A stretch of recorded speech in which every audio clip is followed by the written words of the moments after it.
Guru Supriyani bakal diperiksa bidang profesi pengamanan kepolisian daerah Sulawesi Tenggara atau BIT Propam Polda Sultra pada Selasa, tanggal 5 November tahun 2024. Pemeriksaan sekaitan penanganan dugaan kasus yang sebelumnya ditangani Kepolisian Sektor atau Polsek Baito, Kabupaten Konawe Selatan, Konsel, Provinsi Sultra. Dalam perkembangannya, Guru Supriyani kini menjadi terdakwa atas tuduhan aniaya murid sekolah dasar, SD.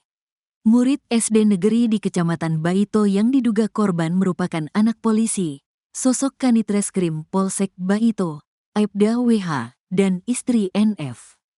Berdasarkan informasi di himpun tribunnyusultra.com, Guru Supriyani dipanggil Propam sekaitan proses penyelidikan dan penyidikan kasusnya di kepolisian.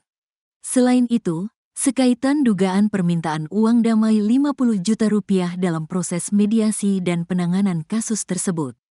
Pemeriksaan Guru Supriyani berlangsung di Gedung BIT Propam Polda Sultra, Kelurahan Mokoau, Kecamatan Kambu, Kota Kendari. Kuasa hukum Supriyani, Andri Darmawan, mengatakan kliennya rencananya dimintai keterangan penyidik Propam Selasa siang. Ia pemeriksaan hari ini jam 2. Kata Andri saat dikonfirmasi tribunnyusultra.com. Pemeriksaan Guru Supriyani untuk mendalami keterangan beberapa saksi lain soal kabar permintaan uang damai 50 juta rupiah. Iya soal itu, jelas kuasa hukum dari Lembaga Bantuan Hukum Himpunan Advokat Muda Indonesia atau LBH HAMI Sultra tersebut. Saat ini, tribunnyusultra.com masih menunggu proses pemeriksaan sang guru honorer tersebut di markas Polda Sultra. BIT Propam Polda Sultra sebelumnya telah memeriksa 6 personel polisi terkait penanganan kasus Guru Supriyani di Konawe Selatan. Kabid Propam Polda Sultra, Kombes Pol Mohsoleh, mengatakan, 6 personel sudah dimintai keterangan tim internal yang dibentuk Polda. Mereka yang dimintai keterangan terkait kasus Guru Supriyani yakni dari Polsek Baito dan Polres Konawe Selatan. Polres Konsel 3, Polsek Baito 3 personel sementara masih pendalaman, katanya saat dikonfirmasi, Selasa, tanggal 29 Oktober tahun 2024. Kombes Soleh mengungkapkan, pemeriksaan para personel untuk mendalami terkait pemeriksaan Guru Supriyani apakah sudah sesuai standar operasional prosedur, SOP, penyidikan atau tidak. Selain itu, pemeriksaan untuk mendalami kabar permintaan uang 50 juta rupiah dalam penanganan kasus tersebut. Kombes Soleh menambahkan terkait dugaan itu, tim internal Polda Sultra juga meminta keterangan Kepala Desa Wonua Raya, Rokiman. Mohon waktu Mas karena Kades sedang dipanggil untuk klarifikasi. Masih proses semua saksi-saksi akan diperiksa, jelasnya. Ia mengatakan dari keterangan para saksi-saksi, pihaknya baru bisa mengambil langkah apakah ada pelanggaran kode etik kepolisian dalam penanganan kasus Guru Supriyani atau sebaliknya.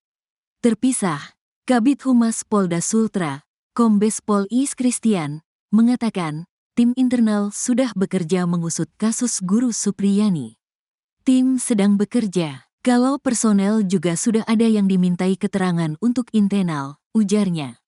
Sementara, Kepala Desa Wonua Raya, Rokiman, menjalani pemeriksaan sebagai saksi di BIT Propam Polda Sultra pada Kamis, tanggal 31 Oktober tahun 2024.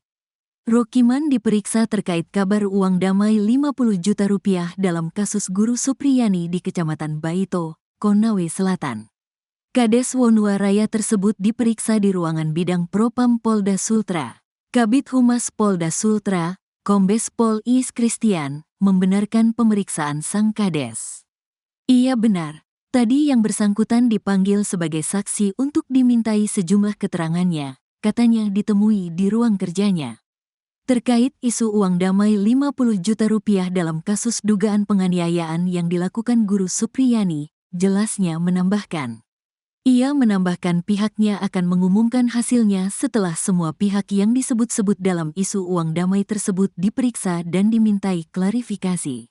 Seiring pemeriksaan BIT Propam Polda Sultra, beredar video viral pengakuan Rokiman saat ditanya penyidik Propam.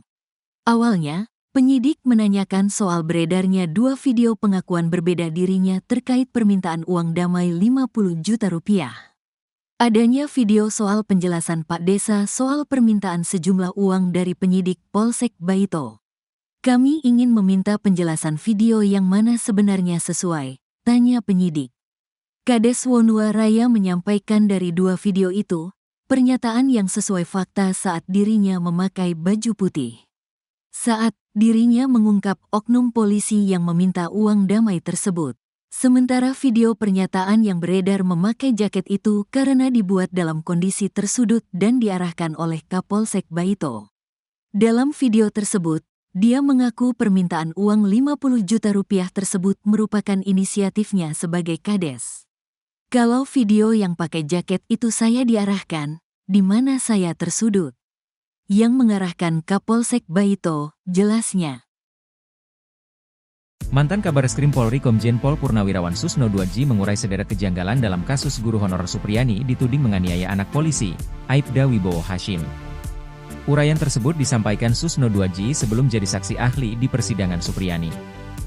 Untuk diketahui, Susno 2J didapuk menjadi saksi ahli dari pihak Supriyani guna persidangan pada Senin, 4 November 2024, di Pengadilan Negeri Andoolo, Kabupaten Konawe Selatan, Sulawesi Tenggara. Secara virtual melalui sambungan video call, Susno 2J mengurai keterangannya dalam kasus dugaan penganiayaan anak polisi oleh Supriyani tersebut. Dalam persidangan tersebut, Susno diminta untuk memberikan pandangan terkait dugaan adanya pelanggaran prosedur hukum dalam proses penyidikan dan penyelidikan kasus Supriyani.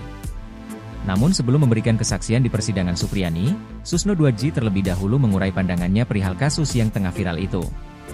Dalam kanal YouTube-nya, Susno 2J secara tegas dan lugas menjelaskan 5 kejanggalan dalam kasus Supriyani. Susno 2J mengaku yakni kasus yang menjerat Supriyani kental dengan aroma rekayasa. Hal itu lantaran ada dugaan 5 kejanggalan yang terkandung di dalam kasus Supriyani menurut Susno 2J. Kejanggalan pertama adalah soal kasus dugaan pemukulan yang dilakukan Supriyani. Dijelaskan Susno, dalam hukum sebenarnya tindakan guru untuk menindak tegas muridnya diatur secara rinci. Jika seorang guru melakukan tindakan fisik kepada muridnya, selama tidak keterlaluan maka hal tersebut tidak bisa diperkarakan hukum. Kejanggalan kedua menurut Susno 2J adalah soal pengakuan korban yang disinyalir dipenuhi keanehan. Apalagi untuk kasus Ibu Supriyani ini dia menolak tuduhan itu. Karena Bu Supriyani ini guru kelas 1B, anak yang merasa dipukul kelas 1A. Kejadiannya hari Rabu tapi baru diangkat orang tuanya hari Jumat. Rabu sampai Jumat kan ada 3 hari ini ada peristiwa apa? Ungkap Susno. Ketiga, kejanggalan soal kasus Supriyani menurut Susno 2J adalah perihal kurangnya saksi yang kompeten. Diungkap Susno 2J, saksi yang dihadirkan korban adalah anak-anak atau masih berusia di bawah umur. Hal tersebut menurut Susno tidak bisa dijadikan saksi yang valid. Kejanggalan keempat adalah terkait alat bukti rekaman yang tidak dimiliki korban. Lalu kejanggalan kelima dalam kasus guru Supriyani adalah perihal hasil visum korban yang mengejutkan. Susno heran dengan bukti visum yakni foto luka korban yang terlihat seperti luka bekas benda tajam. Sementara alat bukti yang dihadirkan adalah berupa gagang sapu.